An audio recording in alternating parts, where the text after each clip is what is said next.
Justification by faith. அதுக்கப்புறம் தான் எப்படி நீங்கள் பாவத்தின் பிடியிலிருந்து உங்களுடைய அழிவிலிருந்து விடுதலை பெற முடியும் என்பதை காட்டுகிறார்.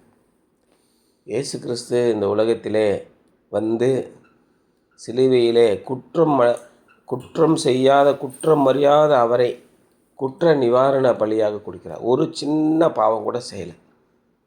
அப்படி வாழ்ந்தார். பரிசுத்தரையும் பரிசுத்தராக வாழ்ந்தார். ஏன்னா அவர்தான் தேவன் இல்லையா? என்னை கண்டவன் பிதாவை கண்டான் அப்படின்னு சொல்லி சொல்கிறார்.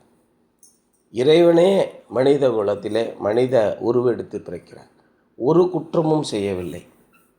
ஒரு குற்றமும் செய்யாமல் மகா கொடிய குற்றங்கள் செய்தவர்களுக்கு என்ன தண்டனை கிடைக்குமோ அந்த தண்டனையை அனுபவித்தார்.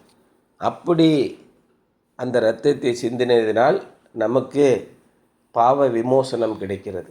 இந்த உலகத்திலே பாவ விமோசனம் வேணும்னு சொல்லிட்டு எல்லாரும் சொல்லுவாங்க. சர்வசாதாரணமான இன்றைய வாழ்க்கையிலே பேசும்போது சொல்லுவாங்க, எனக்கெல்லாம் ஒரு விமோசனமும் கிடைக்காதுங்க அப்படின்னு சொல்லுவாங்க.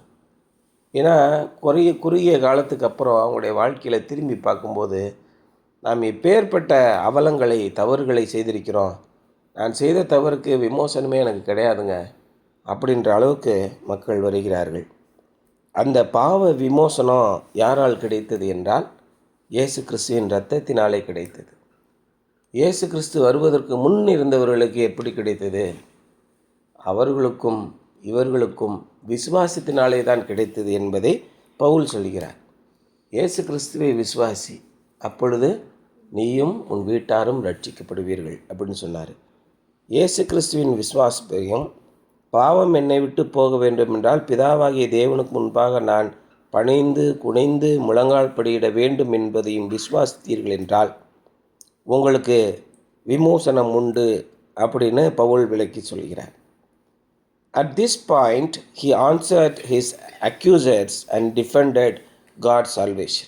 இந்த நிலையிலே அவரை குறித்து குற்றம் சாட்டியவர்களுக்கு அவர் பதில் சொல்லி தேவனுடைய விமோச்சன ரட்சிப்பை அவர் தற்காத்து நிற்கிறார். அதற்கு வக்காலத்து வாங்குகிறார். This plan of salvation will encourage people to sin, they cried. இப்படியெல்லாம் நீ சொன்னேன்னா என்ன பாவம் வேணால் செஞ்சுக்கலாம், இயேசு கிறிஸ்துவனிடத்திலே வந்து உங்கள் குற்றத்தை சொல்லி இறைவா என்னை மன்னித்துக்கொள் என்று சொன்னால் இறைவன் உனக்கு மன்னித்து விடுவார் என்றால் மக்கள் துணிந்து பாவம் செய்வார்கள்.